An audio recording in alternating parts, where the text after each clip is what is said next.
Valendo! Traindo algumas palestras que eu dei no ano passado para poder explicar inovação. Você que é o palestrinho agora, então. E você, Denis? Quem é o Denis na fila do pão? Aonde você tava, Mayra? Só isso? Porque Jaider fez Gente, o é resumo porque do currículo dele. a Mayra está com fome, então possivelmente ela não prestou atenção nessa parte. Caralho, 10 segundos de silêncio é pra todo mundo. Vaca amarela, hein? Então tá tudo certo. Então beleza. Então vamos lá. Eu que me aguente. Aces, quinto andar.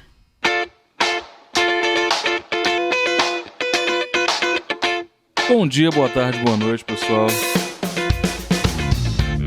Quem fala é o Denis Ferrari, eu sou CEO da Aces Inovação, um hub de inovação que conecta empresas, startups e investidores através da inovação.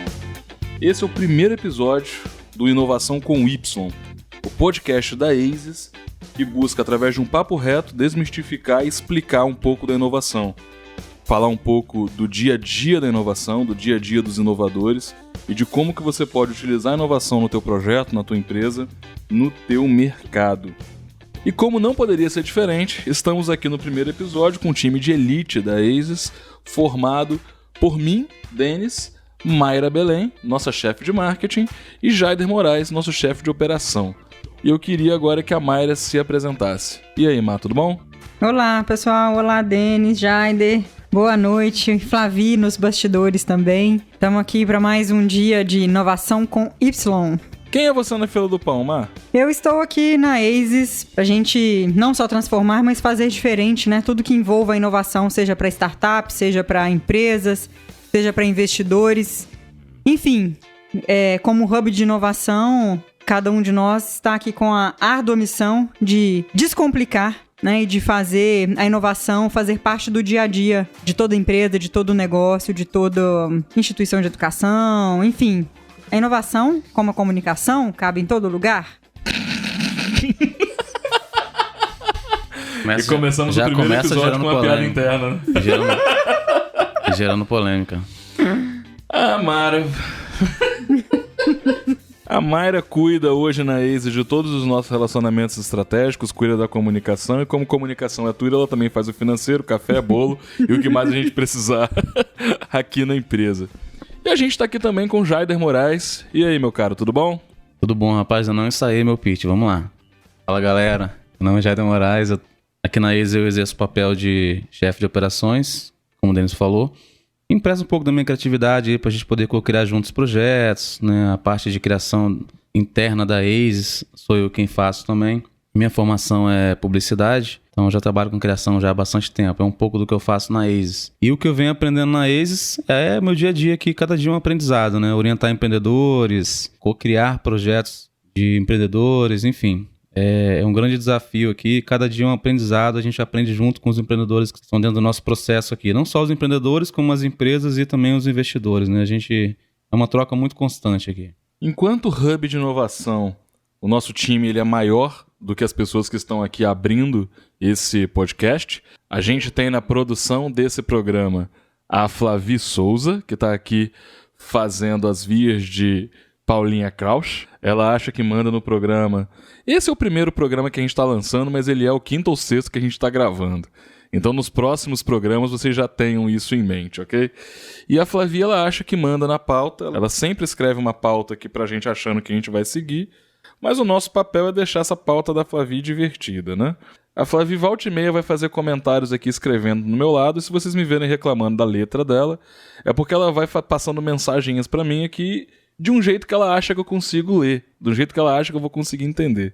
Além do time de elite da Aces, a gente conta com a ajuda de alguns estagiários que trabalham com a gente, a Jéssica, a Aline, a Vitória, agora o Marcelo, que estão trabalhando em projetos específicos. A Aces também é co-criada por todas as startups, empresas e investidores que passam por aqui. Nós ajudamos na construção dos projetos deles e eles ajudam na construção do nosso projeto. Além disso, o editor desse programa será o Renato, do Bicho de Goiaba. E volta e meia a gente vai pedir para ele fazer as coisas aqui também na edição. Que ele nunca faz, né? A gente já tem alguns programas editados para poder saber disso. Então vamos lá, gente. Nosso objetivo hoje é contextualizar para vocês o que é a inovação de um jeito simples, objetivo e fácil. Mas sem falar também... Caralho, é foda, né? Pode falar que vocês Como... Vamos lá, Renato, agora começa o conteúdo. Yeah, baby, yeah!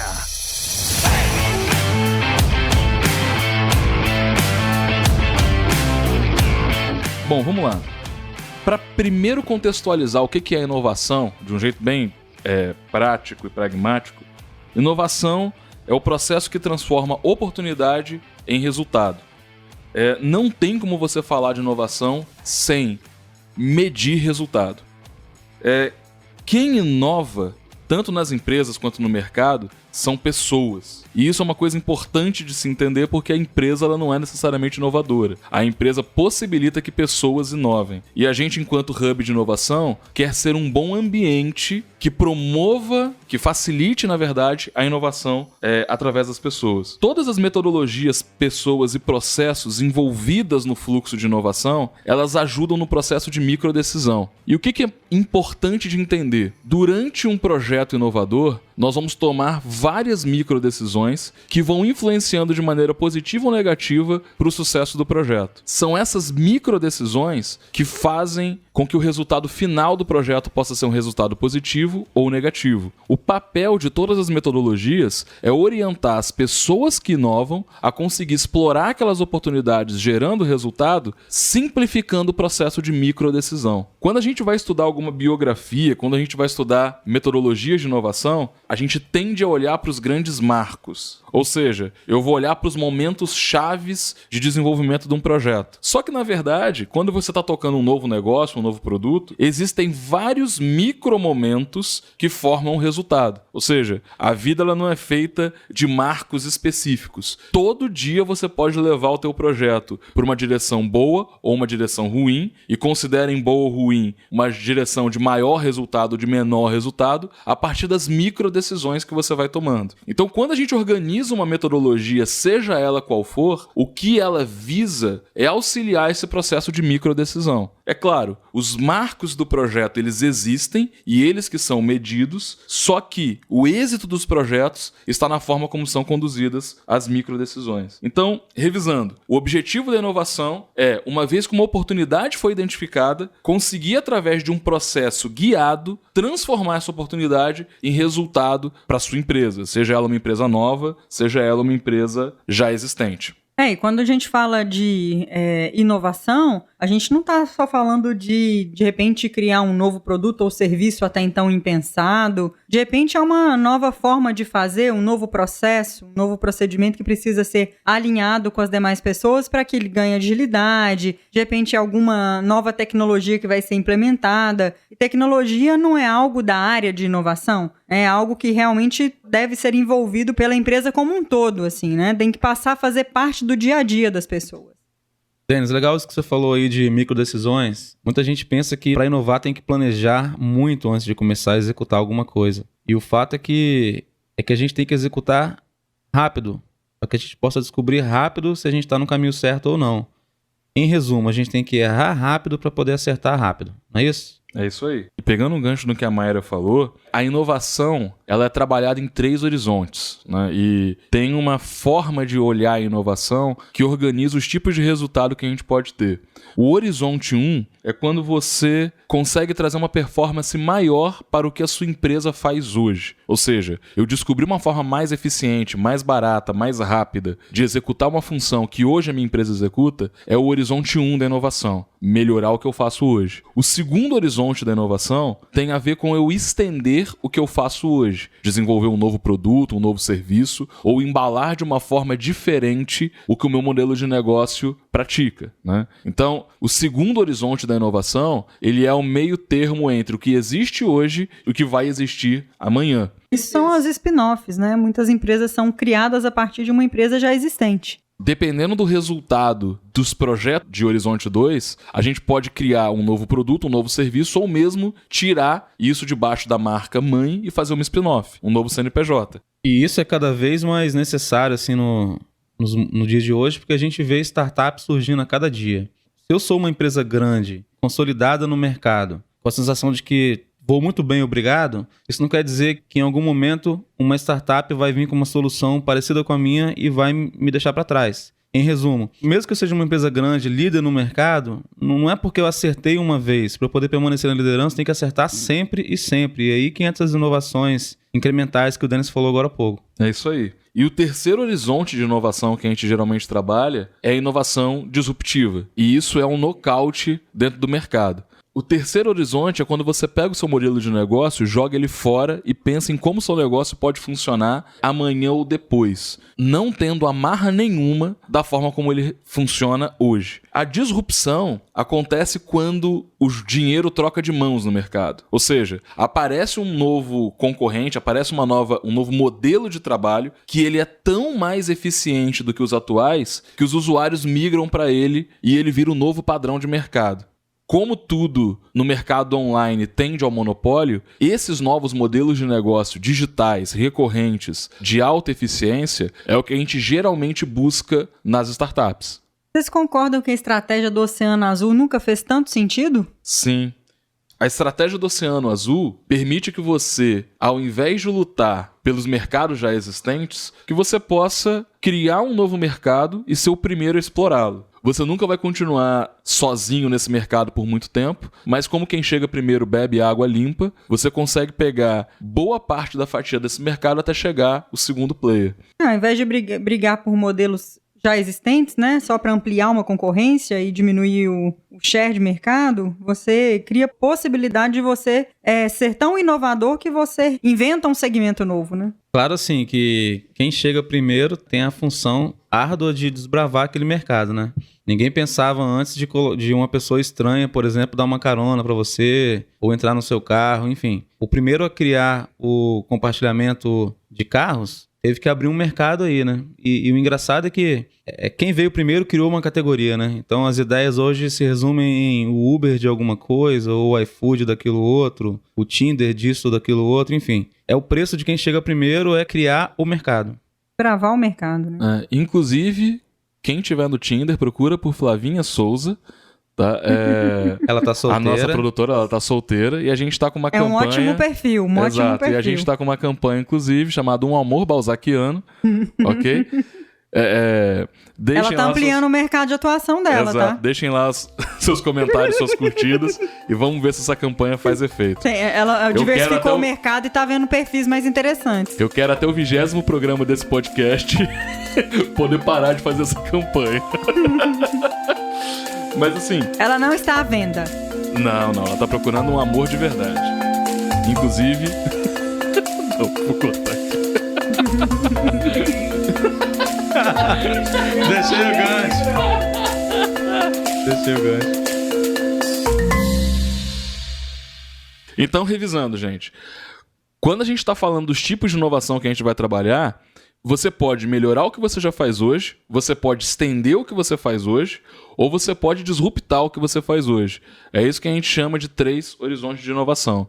É claro que o horizonte 1 e o horizonte 2, se você já tem uma empresa hoje, eles são bem factíveis para você. Se você está abrindo um novo negócio e você deseja abrir um negócio inovador, é sempre interessante pensar que o novo negócio que você está criando, ele tem que ser muito melhor do que os negócios atuais para poder valer a pena. Se você conseguir criar uma solução que seja muito mais eficiente do que as soluções atuais no mercado que você está trabalhando, você vai ter uma facilidade grande de disputar os clientes atuais daquele mercado. É claro, nem todo projeto que a gente começa, nem toda ideia que a gente tem, ela de fato será disruptiva, ela de fato terá um alto resultado. Nesses 3 horizontes, o que a estatística mostra é que quem pratica o primeiro horizonte e o segundo horizonte, geralmente tem mais efetividade no terceiro horizonte. Então, se você trabalha com melhoria contínua o tempo todo, a chance de você ter mais ideias do horizonte 2 e algumas ideias do horizonte 3, elas aumentam. O nocaute acontece.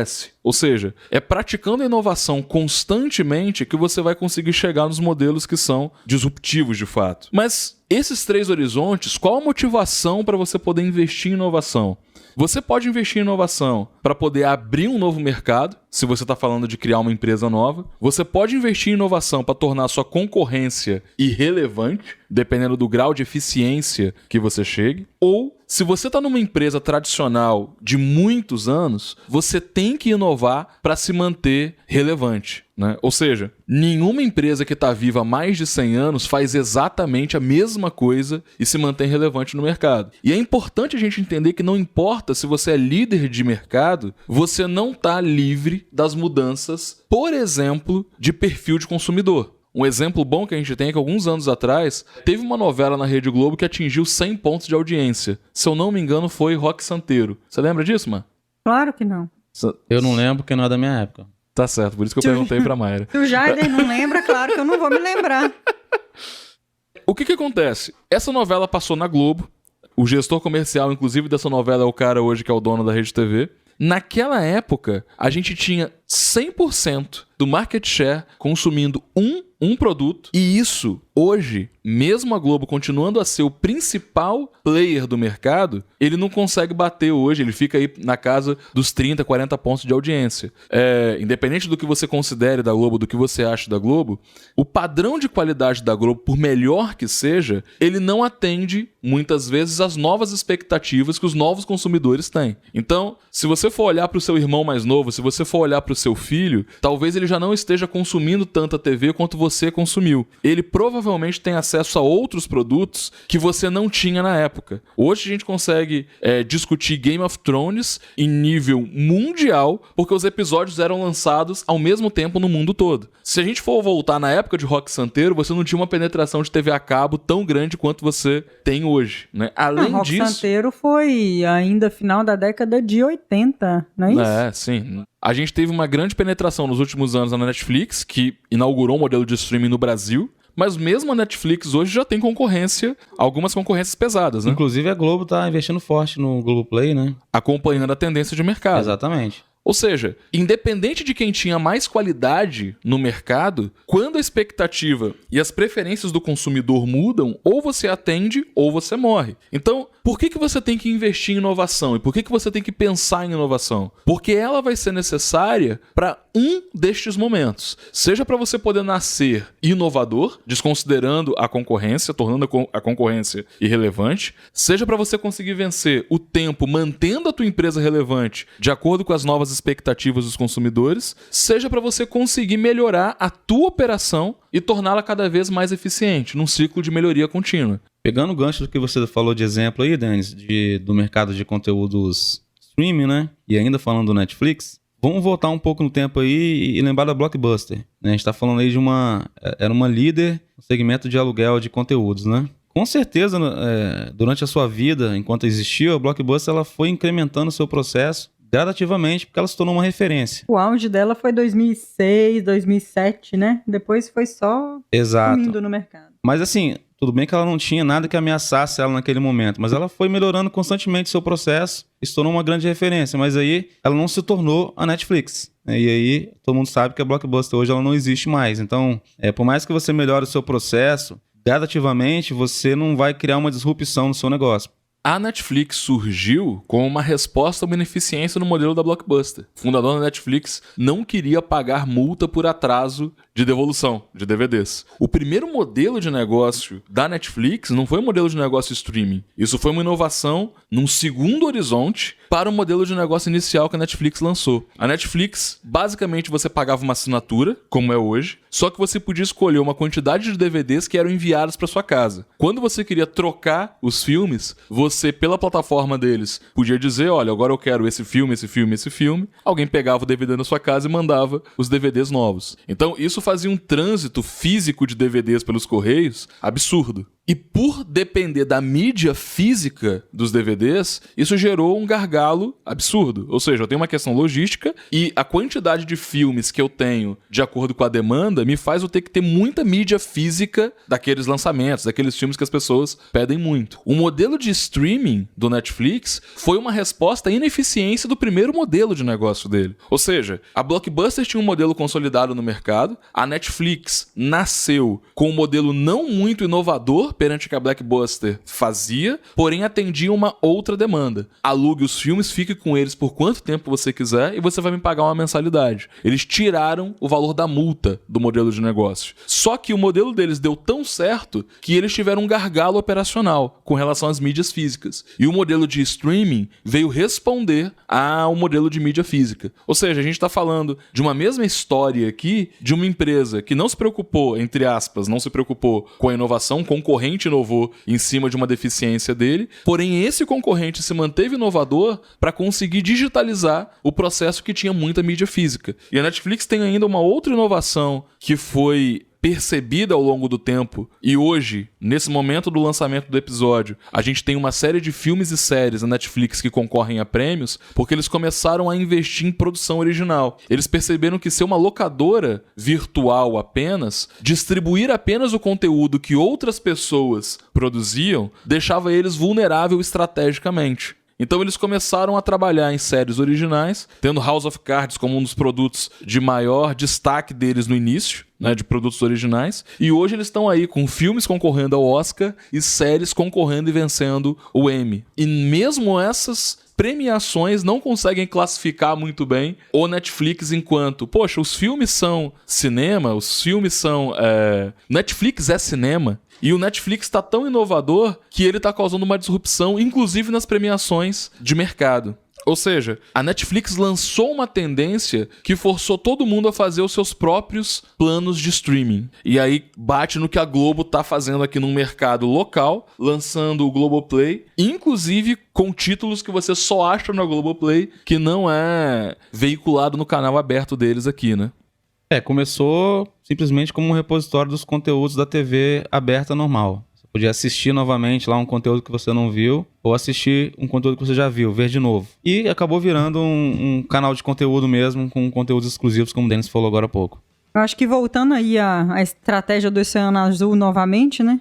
O que o autor fala é que não interessa o segmento e não interessa o modelo de negócio. Interessa, de fato, o quanto que a empresa é capaz de se reinventar a todo momento. Ela consegue criar novos produtos, novos serviços de uma forma ágil, né? Eu acho que a Globo tem feito isso muito bem. Ela não esperou a luz do fim do túnel apagar. Ele se reinventou e me parece que tá dando muito certo, né? Tendo ótimas saídas aí para envolver o telespectador, ou seja ele digital ou não, né? Eles começaram a produzir séries originais, inclusive para a plataforma de streaming deles. Muitas vezes vai para a plataforma de streaming e nem chega aí para o canal aberto. Só que a própria Globo, enquanto instituição, tenta se reinventar, né? Na época que está sendo lançado esse programa, a gente está falando de um Big Brother Brasil, que é um produto de 20 anos, que agora tem metade do elenco dele escalado do YouTube. Ou seja, metade da galera que tá na casa hoje do BBB são pessoas que produziam conteúdo no YouTube. Pra vocês verem como é que essas mídias agora estão se conectando.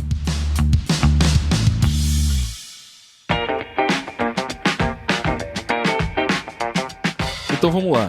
A gente já contextualizou o que é inovação. A gente já disse por que você deve inovar tanto ao criar uma empresa quanto a disruptar a empresa que você tem. E a gente já disse quais são os 3 resultados, os 3 horizontes possíveis de um processo inovador, seja ele qual for. Nós utilizamos aqui na ASUS uma ferramenta chamada Fluxo de Inovação, que organiza o processo de inovação através dos seus marcos principais e das microdecisões. Como esse é o primeiro de uma série de programas, ao longo dos episódios a gente vai detalhar principalmente a fase de ideação e a fase de validação. Hoje o que a gente vai passar é uma visão geral sobre o fluxo de inovação para você entender o objetivo de cada fase, quais são as atividades que são exercidas e os cuidados que você tem que ter em cada fase. Esse fluxo de inovação, o objetivo dele é ser simples, muito sucinto, mas que você possa extrair os seus indicadores de inovação a partir das fases que estão neles desenhados. Então vamos lá. A primeira fase da inovação é a oportunidade. Ela nem sempre é a primeira fase, porque muitas vezes a primeira fase da inovação acaba sendo diretamente a ideia, ok? Porém, independente de você ter tido uma ideia ou observado uma oportunidade, é sempre importante você entender qual é a oportunidade que você está desbravando. O que a gente considera oportunidade? Todo problema operacional, ineficiência, toda necessidade de cliente ou desafio a ser vencido. Quando a gente está falando de oportunidade, a gente está falando em algo que poderia ser melhor, alguma coisa que não está sendo atendida ou algum desafio que a gente gente precisa vencer no mercado. Nos exemplos que a gente já colocou aqui no Netflix, por exemplo, enxergar na Blockbuster que o modelo que a multa por atraso gera uma ineficiência de processo é uma oportunidade de inovação. Você pode ver esse problema apenas como um problema, reclamar dele, ou você pode enxergar esse problema como uma oportunidade para inovar e criar uma solução que vai sustentar uma nova empresa em torno disso. Então, o que a gente estava citando aqui especificamente da Blockbuster é um problema operacional, a multa por atraso. Para pegar o gancho com outro exemplo que a gente estava falando aqui da Globo, por exemplo, uma televisão aberta que tem uma carga horária definida para quando os programas vão começar e terminar, não atende necessariamente às necessidades do público. Essa nova geração que está crescendo vendo YouTube e assistindo o que quiser, a hora que quiser, pelo tempo que quiser, não vai entender o modelo de televisão aberta tradicional. Ou seja, eles têm uma necessidade de personalização do conteúdo que eles vão consumir que as gerações anteriores não tinham. Ou seja, o streaming acaba, seja qualquer tipo de plataforma e modelo de negócio, mas o streaming vem atender uma necessidade que o modelo anterior não atendia. Na verdade, havia até alguma segmentação, mas fixa nos horários, né? Você via lá a programação fechada, a grade para criança, o horário que era o jornal é aquele horário, o horário da novela é aquele horário, e espaço e tempo se perderam, né? Isso muda o hábito de consumo, né, Denis e Mayra? Porque hoje, se você abre uma plataforma de stream, seja Netflix ou qualquer outra que você assine, ela vai te dar sugestões de coisas para assistir baseado no que você já consumiu. Então, ela vai aprendendo o seu gosto. Quanto mais você consome, mais ela vai te sugerir coisas que você gosta. Mudou bastante o hábito de consumo, né? Sim. Para não dizer que nenhum espectador não tinha uma necessidade atendida, tinha um programa muito antigo. Eu não vou lembrar, eu só fiquei sabendo disso depois, na verdade, chamado Você Decide. Né? Não sei se você lembra desse programa. Já era interativo. Era né? muito legal. Você acredita que teve um primo do meu pai que escrevia aqueles roteiros? Do Sério? Você Decide? Aham. Ele mandava pra Globo e a Globo selecionava e transformava os episódios. Não se sabe até hoje se realmente existiam 2 finais, né? Ou se a gente escolhia aleatoriamente e já tinha um final certo, né? A gente fica na dúvida até hoje. sabe como eu sei que existiam 2 finais? Teve um episódio do Você Decide em que... E você não sabia, né, do Você Decide, ficou sabendo depois, né? Não, fiquei sabendo depois, mas... Mas eles mostraram as 2 versões, eu me lembro disso. Não, teve uma versão, isso ficou marcado, porque eu fui criado por vó e fui criado num ambiente muito religioso. E a Globo lançou um episódio que um casal se apaixonava e depois eles descobriam que eles eram meio-irmãos, alguma coisa assim. E o Você Decide era, e aí? Eles têm que ficar juntos ou não, sacou? E o que foi pro ar naquela época era, não, os caras têm que ficar junto. E eu ouvi minha avó e minha mãe falando desse programa por um mês em casa, como é que era um absurdo o povo escolher aquilo. E a gente tá falando aí dos anos 90, né? Eu acho que foi quando esse programa foi ao ar. Ou seja, cara, nunca que a Globo ia comprar um barulho desse se não pudesse provar que foi o público que escolheu, sacou? Mas teve um episódio que aconteceu. Ou seja, rapidinho, isso. a Globo sendo pioneira, porque Game of Thrones botou 2 irmãos se beijando no primeiro episódio e foi uma loucura agora dos anos 2000. Você Decide já tinha irmãos se pegando nos anos 90. Eles se pegaram em todas as temporadas, né? Foi. Deu muita treta, agora isso muda não só... Na verdade, assim, qualquer inovação, ela chega e ela muda todo o seu ambiente, todo o seu ecossistema, né? Porque falando de streaming ainda, ou Netflix, ela mudou também a forma de anunciar, né? O chamado intervalo comercial, ele foi convertido em bastante merchandising, né? Marcas de notebooks ficaram em evidência nas cenas, celulares, carros. Então, encontrou-se uma forma de fazer merchandising das marcas sem intervalo comercial. Então, isso muda tudo à sua volta. A inovação faz isso, né? O que você ia falar, Marco? Eu te cortei. Você me cortou agora também. Beleza. Você Decide teve um episódio em que o resultado foi muito próximo. Então eles exibiram as 2 versões. Então existiu de fato, viu, Jair? Nesse dia foi comprovado. Ah, então você lembra. Você assistiu em tempo real. Rock Santeiro eu também assisti. Eu só não queria assumir no ar. Mas eu me lembro. Senhorzinho Malta. Tô certo ou tô errado? Lembro dele.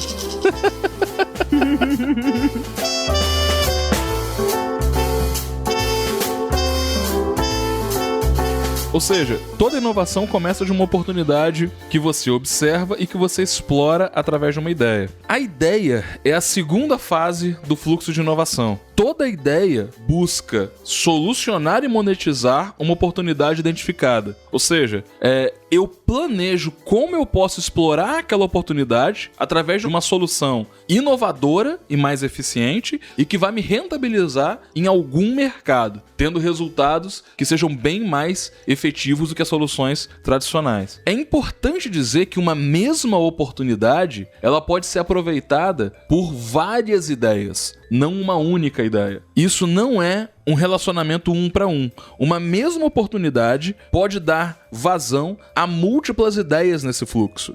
E é por isso que você deve sempre destacar qual é a oportunidade que você está trabalhando. A ideia é simplesmente um dos caminhos para você poder explorar aquela oportunidade. Uma mesma oportunidade, se for observada por pessoas diferentes, provavelmente vai gerar ideias diferentes. A gente cria com base na nossa percepção e no nosso background. Ou seja, uma mesma oportunidade que você apresentar para mim, para Mário e para o Jaider, a gente pode eventualmente ter ideias parecidas, mas a gente pode ter ideias completamente diferentes. Isso a gente vê na prática, né, Denis? A gente está vivendo um momento que as faculdades estão fomentando muito a inovação para os alunos. Então a gente já participou aqui de alguns hackathons, alguns outros tipos de eventos que fomentam ali a criação de ideias. E acontece exatamente o que você falou. É dado um problema para aqueles grupos de alunos e quando a gente vai de grupo em grupo ouvir, as soluções são totalmente diferentes. São ideias bem diferentes para resolver o mesmo problema.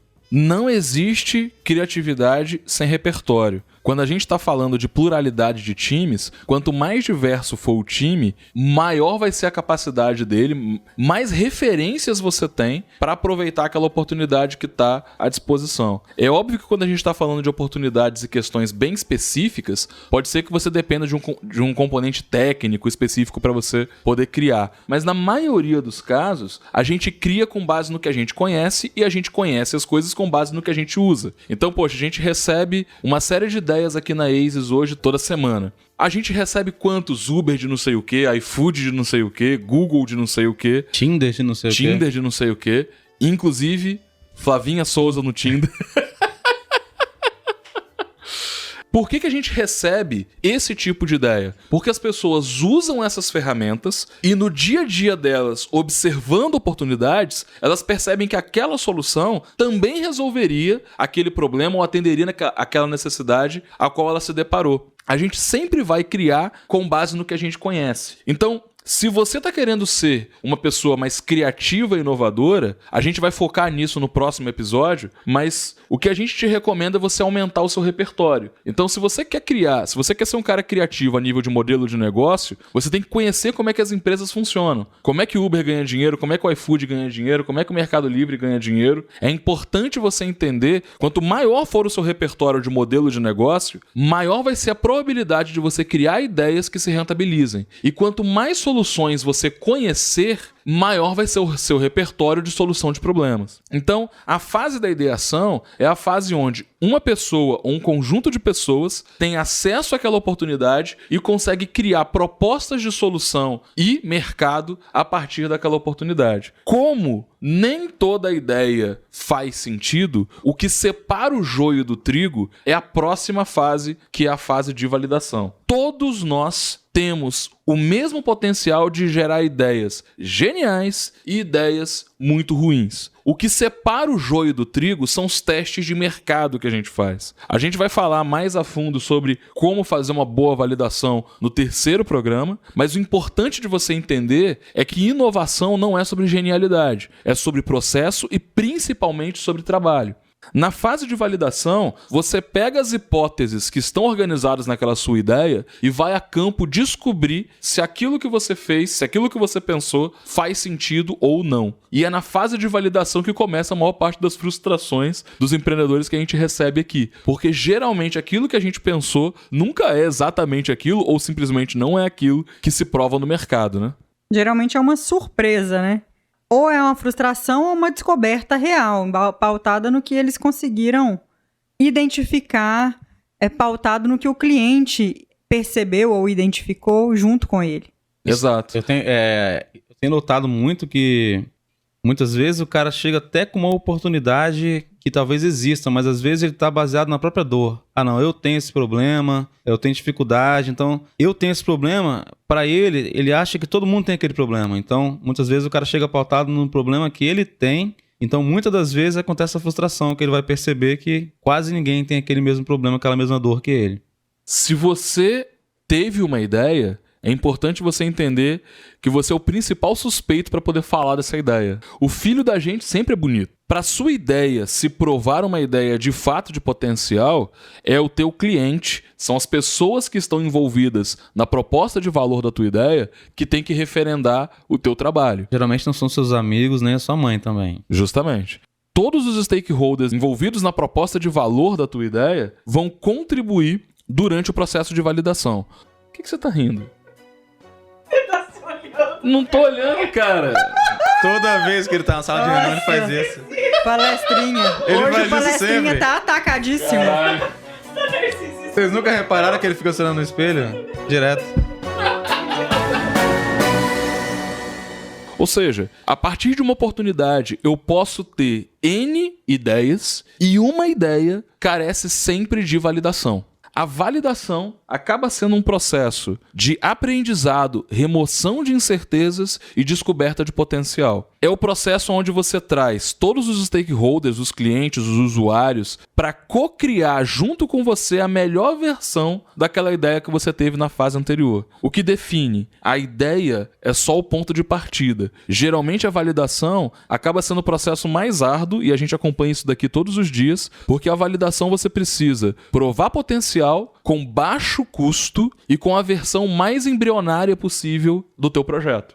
Em resumo, você tem que provar que aquele problema existe, que a sua solução funciona e que alguém pagaria por aquilo. Tem mercado, né? Tem fit com o mercado.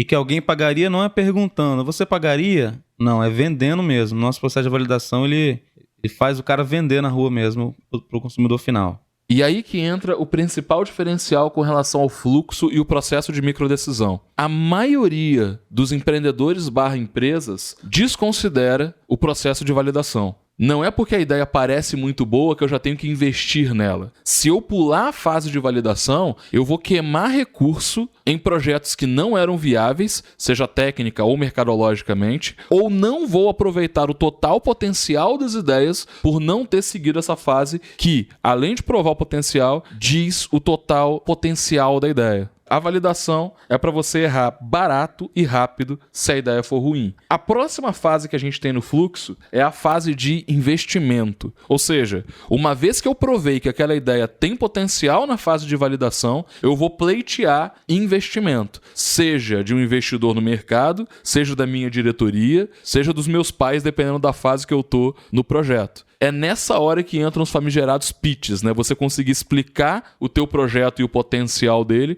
para convencer que outras pessoas embarquem no seu projeto. Né? E o importante de ressaltar aqui, Denis, é que o investidor, ele não quer que eu fale coisa do tipo, eu acho que meu projeto tem mercado por isso, aquilo, outro. Ele quer saber quantas pessoas eu conversei, para quantas pessoas eu vendi e qual o resultado que eu tive de fato. O investidor, ele quer números, né? Não é achismo. Exato. E é claro, é importante dizer que não adianta você ser um excelente orador, fazer um bom pitch, se o seu projeto não foi validado corretamente ou se você não gerar o resultado conforme a expectativa que você criou na fase de investimento. O ideal na fase de investimento é você não conseguir apresentar apenas um projeto, mas os resultados iniciais que esse projeto já conseguiu. Ou seja, é muito melhor você captar um investimento já tendo alguns clientes, já tendo o MVP na rua. MVP considere uma versão muito inicial que apenas prova o conceito de valor do teu projeto, mesmo que a tecnologia não esteja acabada, mesmo que a comunicação não esteja totalmente eficaz, mas é um protótipo, é uma versão... É o mínimo produto viável para quem ainda não conhecer essa sigla, né? Exato. A gente viu produtos sendo testados aqui em Excel, grupos de WhatsApp, em ferramentas um pouco mais complexas como Trello, Pipefy, mas enfim, com soluções prontas. Nas mídias sociais. A validação sempre gera resultado inicial e são esses resultados que você usa para captação de investimento na fase de investimento. Uma vez que o investimento foi obtido, foi aprovado, você entra para a etapa de desenvolvimento. A etapa de desenvolvimento é onde você, de acordo com o resultado da fase anterior, de acordo com quanto que você captou, você vai botar o teu projeto na rua, desenvolvendo a tecnologia, investindo em marketing, desenvolvendo o seu time, para que aquele projeto possa ser desenvolvido num estágio inicial. A etapa de desenvolvimento é a etapa que a galera mais gosta, que é a etapa de construir. Porém, dependendo de como foi feita a validação, essa etapa de desenvolvimento ela já pode estar totalmente mapeada, porque é na validação que você monta os projetos que vão ser desenvolvidos. Quando você pede investimento endereçado. Ou seja, olha, eu preciso desenvolver essa tecnologia que eu vou precisar de tanto para poder desenvolver porque ela vai ter essas funcionalidades. Esse mapeamento detalhado você só consegue na fase de validação.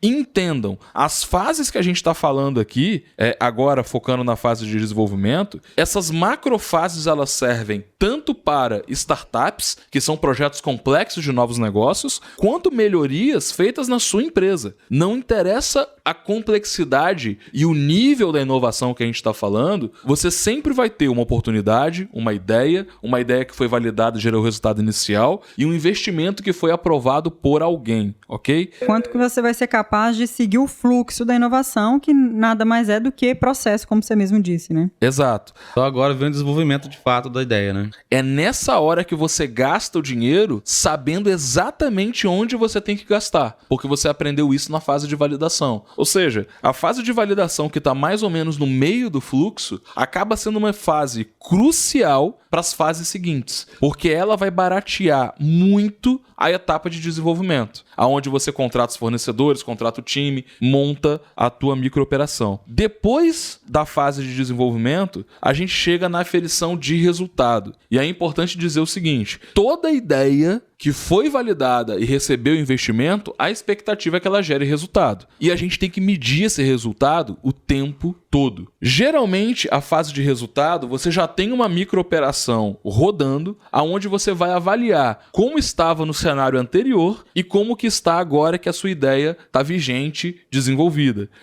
A etapa de resultado é onde a gente consegue entender de fato quanto o mercado aderiu, para quantas pessoas você conseguiu vender, qual é a margem que você está conseguindo trabalhar e o quanto que aquilo está gerando de retorno, seja para você, para a empresa, seja para os investidores. A fase de resultado é onde você consegue medir a eficácia da inovação que você propôs. Se você estiver fazendo essa gestão de um único projeto, é importante você entender que, mesmo em projetos de longo prazo, o resultado precisa ser medido. Mas para inovações mais curtas, você também tem que entender o impacto que a sua inovação trouxe.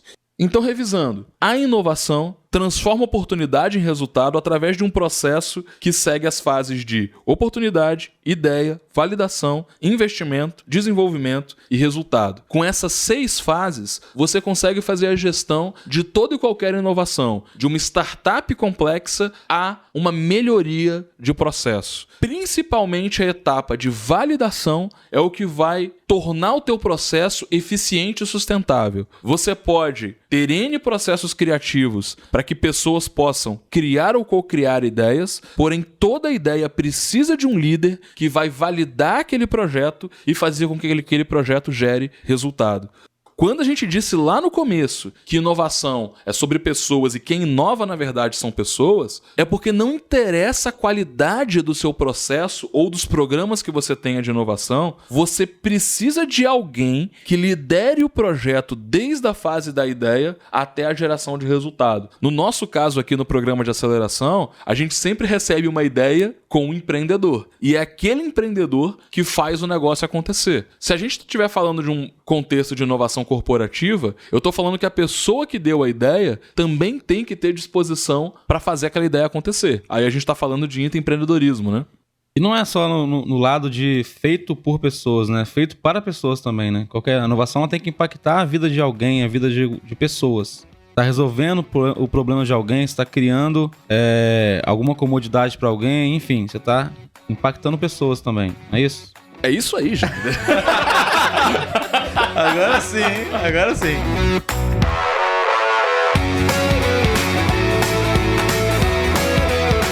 Independentemente de qual seja a ideia, independentemente de quais sejam os recursos, independentemente de quais sejam Ele aprendeu a palavra, gente. os processos... Os processos da sua empresa, não existe inovação sem um líder daquele projeto especificamente. E principalmente a pessoa que executou a validação deve ser a pessoa alocada para poder tocar aquele projeto. É por isso, lá no início da ASIS, a gente teve algumas experiências de validar o projeto pelos empreendedores. Mas o que a gente descobriu? Que a gente construía autoridade e não o empreendedor construía autoridade no seu projeto. A hora que a pessoa cria autoridade no projeto é na fase de validação. E é a fase que você vai testar aquela pessoa como executivo. Afinal de contas, ela vai ter que provar que o projeto dela tem potencial, com pouco recurso e com muita cara de pau.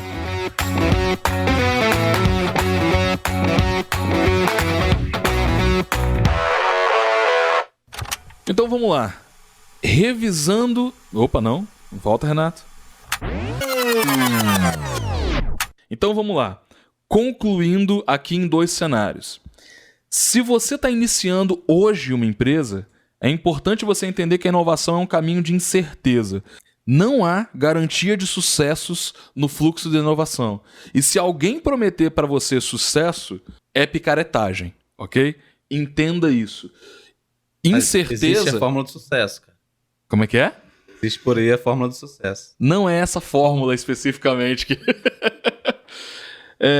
Se você está inovando, haverá riscos, haverá incertezas, e se você fizer um bom processo de validação, você vai reduzir as incertezas, calcular os riscos e ter uma boa noção de potencial do teu projeto. Ainda assim, toda inovação depende de timing e de outras variáveis que estão fora da sua zona de controle. Por mais competente que você seja, ainda assim, a inovação nunca vai ser de risco zero. Então, se você está começando um projeto inovador, entenda, não há garantia de sucesso. O que há é disposição para fazer as coisas acontecerem e ainda assim elas podem dar errado. E como diz o empreendedor nosso aqui, vai dar errado. Só não sabe o quê. Que empreendedor que diz isso? Nos próximos podcasts aí, a galera vai... a galera vai ouvir isso. Tá certo. Vai dar merda, só não sabe aonde. Cenas dos próximos capítulos. A outra coisa que é importante de entender também é que o potencial de uma ideia é explorado pelo empreendedor que está à frente dela. Seja um empreendedor, seja um intraempreendedor. Se você não tiver muita disposição para trabalhar e uma capacidade de aprender, você não vai conseguir realizar o potencial total da tua ideia. Não existe ideia boa que gere resultado na mão de empreendedor ruim. Se você não tiver muita disposição para trabalhar e muita capacidade de aprender, você pode ter a melhor ideia do mundo. Ela não vai se realizar. O resultado depende muito de quem está à frente daquela ideia. Tá aí outra pauta, hein, Denis? Sou um bom empreendedor. Eis a questão. Acho que ficou ruim, né? Ficou ruim. Vamos voltar pra pauta que é melhor. Vamos voltar. Corta, Renato.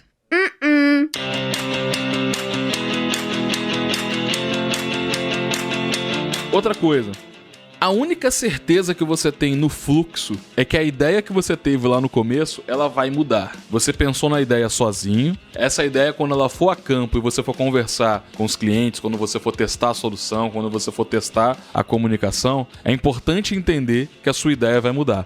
Se você tiver apegado à versão inicial, você provavelmente não vai ter êxito ao inovar. A única certeza é que a ideia é ajustada. Ou seja, de novo, se você está abrindo um negócio e esse negócio é um negócio inovador, entenda, não há garantia de sucesso, sua ideia sozinha não vale nada, ela vai depender muito da sua competência para poder gerar resultado e que provavelmente essa ideia que você está julgando genial, ela vai mudar radicalmente ao longo do fluxo de inovação e de acordo com as interações que você tiver com os seus usuários, beleza?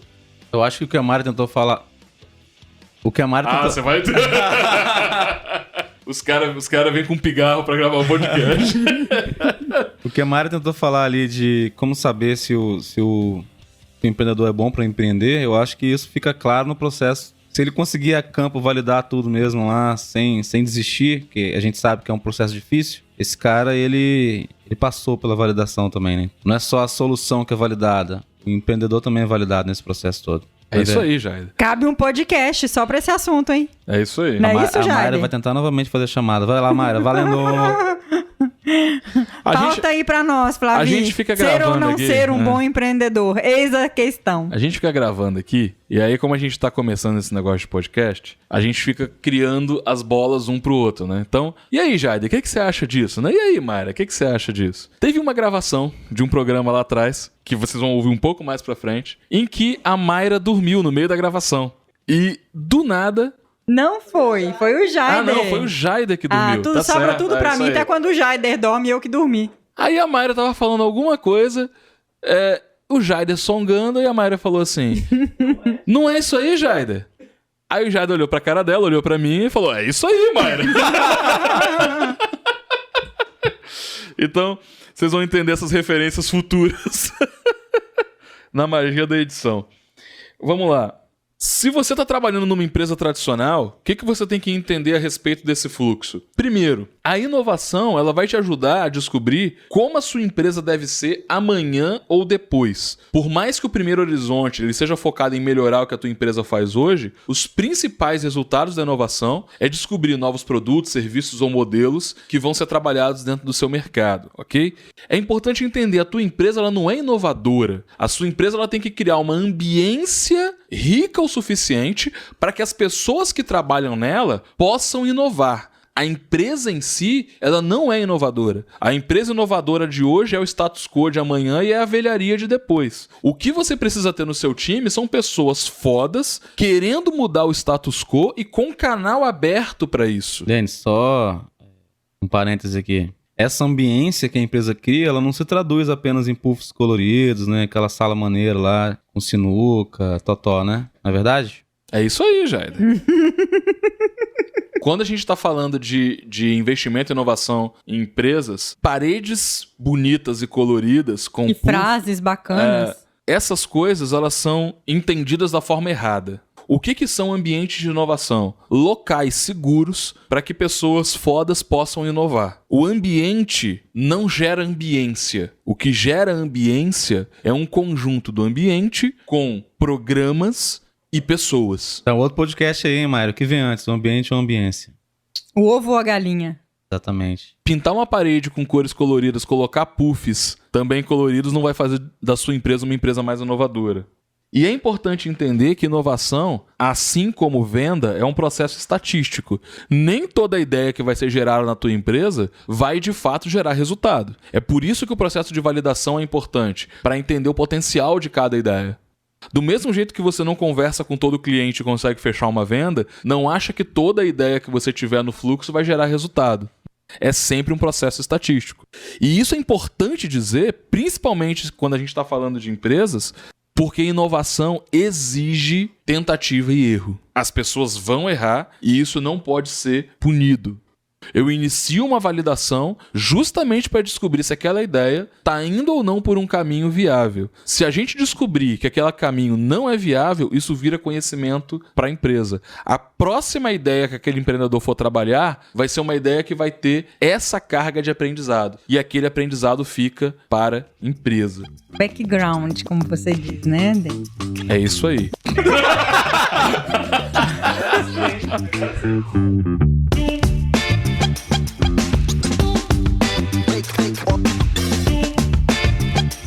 Então, pessoal, nós procuramos nesse episódio falar de inovação, contextualizando e botando todo mundo na mesma página, explicando o básico da inovação. A gente tem muito conteúdo ainda a explorar dentro desse fluxo, mas a nossa ideia era dar uma visão geral sobre como funciona o fluxo da inovação. Se você quiser organizar esse fluxo na sua empresa ou se você quiser simplesmente organizar as suas ideias na parede da sua casa, no site da ACES, em aces.com.br/fluxo da inovação, você vai poder baixar um material produzido inclusive pelo nosso designer Jaider Moraes, aonde você vai poder colar esse papel na tua parede para você poder organizar o fluxo.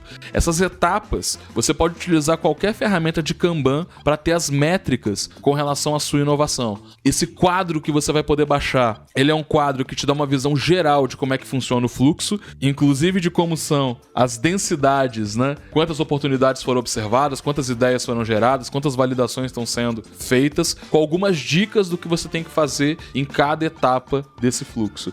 Então acessa aces.com.br/fluxo da inovação para você poder ter acesso a esse PDF, ok? Inclusive, Jaider, anota lá para você disponibilizar nesse endereço nosso fluxo de inovação, beleza? Beleza, Denis?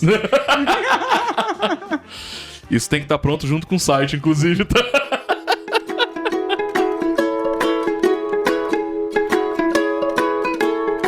Se você gostou desse conteúdo, se você se interessou pela ACES, quer levar a inovação para sua empresa ou quer abrir a sua startup, interaja com a gente nas nossas redes sociais, acesse o nosso site. E se você tem alguma dúvida ou sugestão de pauta, envie um e-mail para inovação@aces.com.br, inovacão@aces.com.br. É isso. Temos um programa? Temos um ótimo episódio. Acho que sim. Então vamos fechar o boteco? Bora! Vamos pedir antes da Mari que ela vai falar pra caramba. Tá, ok. Então, galera, fica aí com as palavras finais da Mayra. Vamos fechando aqui, gente. Abraço. Valeu, galera. Até mais. Valeu, pessoal. Boa noite. Até o próximo episódio Inovação com Y.